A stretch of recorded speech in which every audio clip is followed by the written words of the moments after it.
She woke up screaming. That's what I remember the most. That's what broke my heart. That's what forced me to go on the journey that changed everything in my life and the life of thousands of men and women around the world who learned what I'm about to teach you right now. The moment my beautiful, badass wife, Tara, a woman who could take down a perp twice her size with nothing but a nightstick, who was the meanest power forward on her college basketball team, and who could shut up anyone stupid enough to give her lip with nothing but her cop stare, woke up in a cold sweat, her jaw clenched so tight I thought she would break her teeth. And then she screamed so loud, I heard ringing in my ear like I was at a heavy metal concert. What happened next is what tore my world apart. What almost destroyed our marriage. What almost led my beautiful, amazing, tough wife to do the unthinkable and take her own life.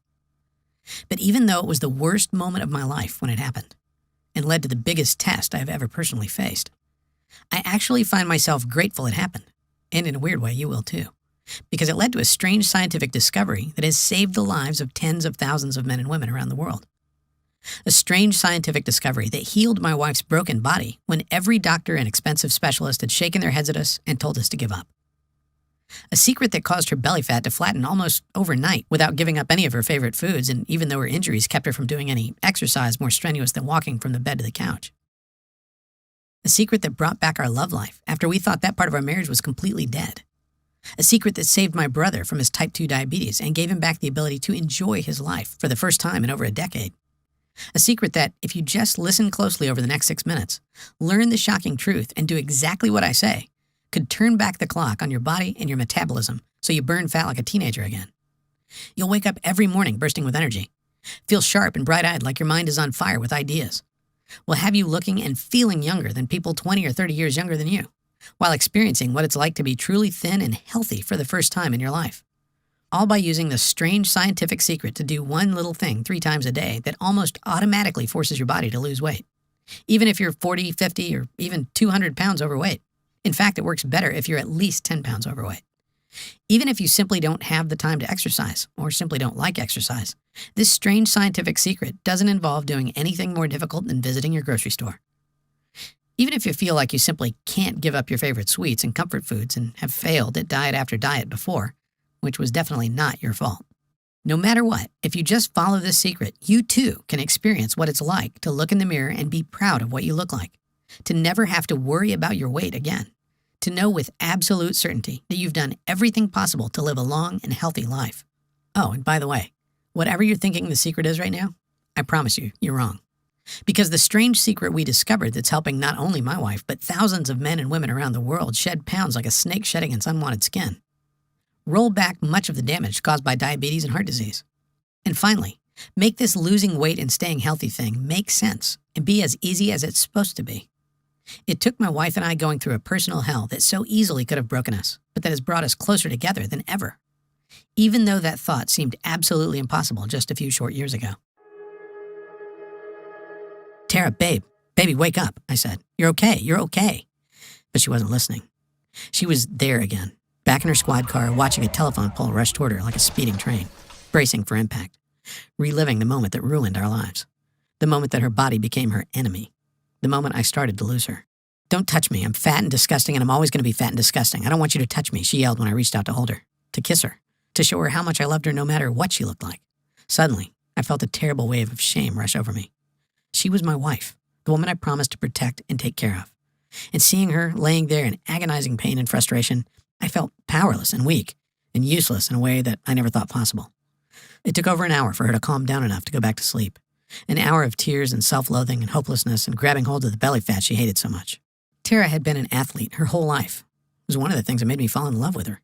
How physical and fearless and fit she was, with a body that made her look more like a model than a cop. But since the accident, since the broken bones and the battered spine and the constant, terrible, crippling back pain took away every sort of activity she loved so much, everything had changed. It had been years since the crash. Years of watching the woman I loved struggle and suffer and give up hope. Years of watching her sink deeper and deeper into despair as she kept gaining weight no matter how hard she tried not to.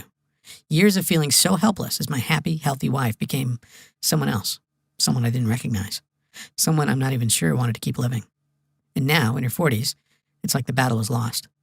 The weight just kept coming until she had 196 on her 5'11" frame. And the woman who used to face every challenge with a smile seemed to have given up.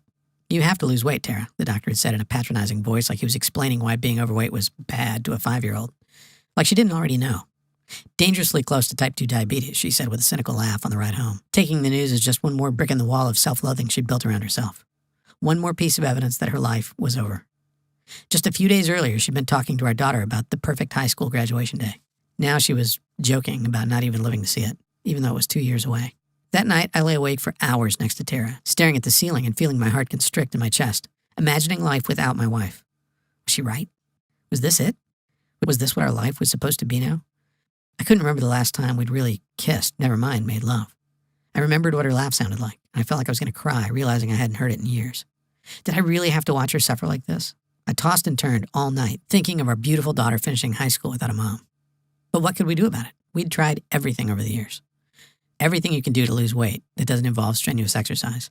Low carb, low fat, paleo, calorie counting, not to mention all the fancy diets like Dr. Bernstein, Atkins, Weight Watchers, Herbal Magic, Jenny Craig. We spent thousands of dollars we couldn't afford on the salary of 2 cops, and nothing worked. No matter how hard we tried, no matter how much money we wasted, no matter how many nutritionists and specialists we saw, nothing worked. In fact, after every single miracle diet, she ended up weighing more than when she started. These extreme diets were putting her body into shock mode, causing her to have uncontrollable cravings that had her raiding the fridge in the middle of the night and sneaking bags of Hershey Kisses. And as the years went by, it just got worse and worse. She got bigger and bigger and sadder, and our marriage became less about love and more about seeing how long we could go without a fight. Lying there, feeling my wife's warm body curled up against me, I knew I could do one of 3 things. 1, I could ignore the thoughts and the fear swirling in my mind. I could watch what was left of the woman Tara used to be fade to be replaced by a shadow with her face. I could watch our marriage crumble to nothing as we headed for the divorce I knew was in our future if we didn't do something. 2, I could get mad and bitter, rage about how unfair it was to have so much taken from us when we had both dedicated our lives to serving and protecting others, and go on antidepressants just to get me through the day. Or I could make the choice I did, the choice to fight for my wife and our family. The choice to discover the truth about the real cause of weight gain and how to stay lean and fit in your 40s, 50s, and beyond, even if you can't or just don't want to exercise. The choice to wake up every morning knowing I had done everything in my power to help the woman I still loved so much live a life as free of pain and as healthy as humanly possible. It was 2 weeks later that the solution literally hit me in the face, and it was one of the most painful experiences of my life. I was working SWAT at the time, rushing to the most dangerous situations in the city, putting my life on the line each and every day. An armed suspect was holding hostages at the top floor of a 20-story building. My job was to lead a team as we rappelled down the side of the building in full gear and hit the guy before he knew what was happening. Well, you know what they say. No plan survives contact with the enemy. We waited for the signal and then rappelled just over the side of the building, our lives literally hanging from one single rappel line. We broke the top 3 windows with a crash and tossed 3 OC pepper spray grenades to subdue everyone inside, and placed another grenade on the deck so the suspect wouldn't come running out and try to escape, or worse yet, throw one of the hostages out, possibly killing him. Just as we were about to enter the building, a massive gust of wind blew a cloud of pepper spray right back in our faces. We were coughing, sniffling, embarrassed, and could barely see. But as professionals, we still got in there and did our job. If you've ever been hit by pepper spray before, it's not a pleasant experience. For the rest of the day, I was coughing and sneezing, tears were streaming down my face. I felt like my body was on fire inside. I could practically feel the heat radiating off me like a furnace. I felt like I'd just done an intense CrossFit workout and run a half marathon, even though I was just sitting on my couch recovering. And that's when it hit me. I already knew that oleoresin capsaicin, the OC used in pepper spray grenades, could rapidly raise your body temperature. But was it possible that it could actually burn away my wife's belly fat without exercise? Could accidentally getting hit with pepper spray actually be the answer I'd been looking for? It sounded weird, even a little bit dangerous. But then I found an article in the American Journal of Clinical Nutrition that flat out proved my weird idea was actually 100% true. See, in 2012, researchers from the Hokkaido University Graduate School of Medicine ran a weird experiment. First, they put 18 healthy men aged 20 to 32 through 2 hours of cold exposure. Nothing extreme. They sat in a room with the thermostat at 66 degrees Fahrenheit, just cold enough to make the experiment work. You see, cold exposure is a well-known way to dramatically increase energy expenditure through the activation of something called brown adipose tissue. Then later, the researchers simply fed the same men 9 milligrams of capsaicinoids. After both treatments, they measured the men's skin temperature and energy expenditure for 2 hours in a single blind, randomized, placebo-controlled crossover design. What did they discover? That when the men were given the capsaicinoids, as opposed to a placebo, it increased energy expenditure and activation of brown adipose tissue just as much as after the cold exposure. In other words, the capsaicin alone raised the inner thermostat for men, turning their bodies into a veritable fat-burning furnace. But that wasn't all. I also learned how capsaicin could actually transform useless and dangerous white fat into high-octane brown fat that actually burns your ugly white fat for energy. Meaning you can actually use your unwanted white fat as fuel instead of burning sugar like most folks do. And it makes it almost impossible to get and stay thin. I don't want to get too scientific here, but the easiest way to picture the way brown fat works is to picture a car with the engine revving and the clutch pedal pushed all the way to the floor. Brown fat uncouples the calorie burning of fat and sugar through the actions of a class of regulating proteins called uncoupling proteins. When the brown fat mitochondria are uncoupled, it's like revving your engine all the way into the red without letting the car go into gear. All of a sudden, you're burning a ton of fat without moving a muscle, losing weight while sitting on your butt and watching TV. That was the good news.